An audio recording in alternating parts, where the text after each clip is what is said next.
Howard sat in his cluttered room, surrounded by canvases splattered with colors and half-finished sketches strewn across the floor. He was a young man in his early 20s, with tousled brown hair and piercing blue eyes that darted around the room with nervous energy. Dressed in a faded band t-shirt and ripped jeans, he looked every bit the part of the charismatic artist he fancied himself to be. But beneath his artistic facade lurked a deep-seated paranoia, a constant feeling that something wasn't quite right in the world around him. Every creak of the floorboards made his heart skip a beat, and every shadow seemed to dance with sinister intent. It was a feeling he couldn't shake, no matter how hard he tried.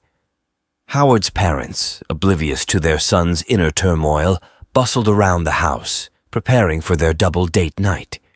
They were a typical suburban couple, with kind faces and warm smiles that belied the chaos of their everyday lives. As they bid Howard farewell and headed out the door, their laughter echoing in the empty house, Howard couldn't help but feel a pang of loneliness. Alone in the house, Howard's paranoia kicked into overdrive.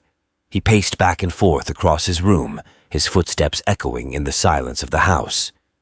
He tried to distract himself with his art, but the feeling of being watched lingered, a constant presence at the edge of his consciousness. As the hours passed and darkness fell outside, Howard's unease only grew stronger. He found himself checking and double-checking the locks on the doors and windows, his hands shaking with fear. But no matter how tightly he secured the house, he couldn't shake the feeling that something was lurking just out of sight. And then, just as Howard was beginning to think he might be losing his mind, he heard it. Footsteps in the basement, as if they were running towards the stairs.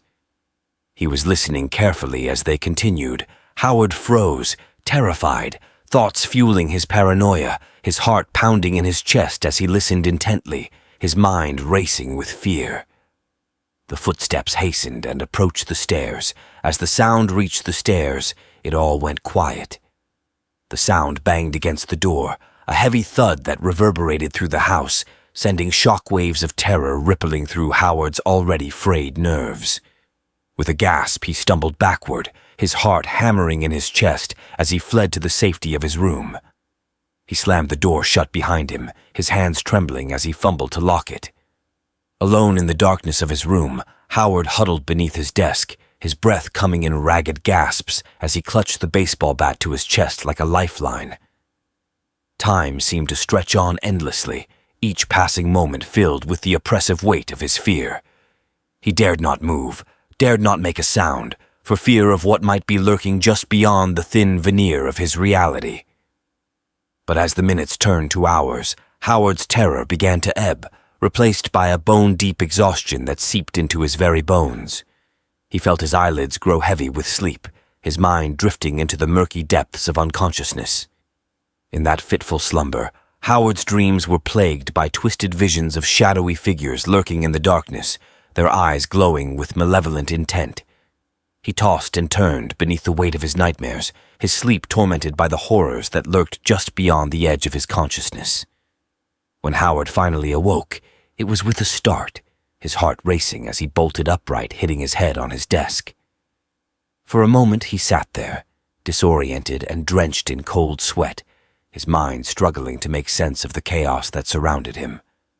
And then, with a jolt, he remembered the events of earlier, the sound of footsteps in the darkness, and the overwhelming sense of dread that had consumed him. With a shaky breath, Howard climbed out from under his desk, his body trembling with exhaustion as he made his way back into the living room. What he found there stopped him dead in his tracks. The room was in shambles, furniture overturned and possessions scattered across the floor in a chaotic jumble.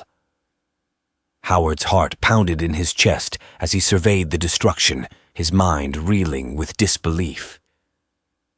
How could this have happened? And more importantly, how had he slept through it all without hearing a single sound? Howard's mind raced as he surveyed the wreckage of his once orderly home, searching for any clue that might explain the inexplicable chaos that had unfolded in his absence. But try as he might, he could find no rhyme or reason to the madness that surrounded him. Nothing was missing, nothing was out of place, and yet the sense of unease that hung heavy in the air refused to be dismissed. The sounds persisted, echoing through the empty corridors of the house like a haunting melody of dread. Howard's heart hammered in his chest as he listened, each noise sending a fresh wave of terror crashing over him. He longed for the comforting presence of his parents, their laughter and warmth a beacon of safety in the darkness that threatened to consume him. But as the hours dragged on and the night wore on, Howard knew that his hopes were in vain.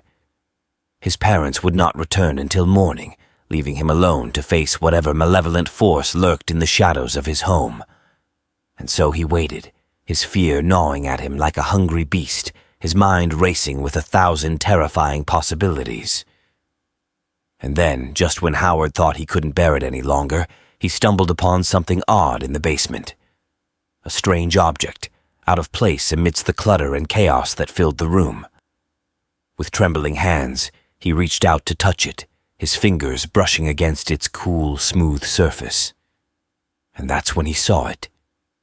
The entity that had haunted his every waking moment, lurking just beyond the veil of darkness that shrouded the basement in shadow. Its form was indistinct, shifting and writhing like smoke in the moonlight that streamed in through the basement window. With each passing moment, it drew closer, its malevolent presence filling Howard with a primal terror unlike anything he had ever known. The curtains in the basement waved from side to side, as if beckoning him closer to his doom. Howard's breath caught in his throat as he stared into the abyss, his mind reeling with fear. With a cry of terror, Howard turned to flee, but it was too late.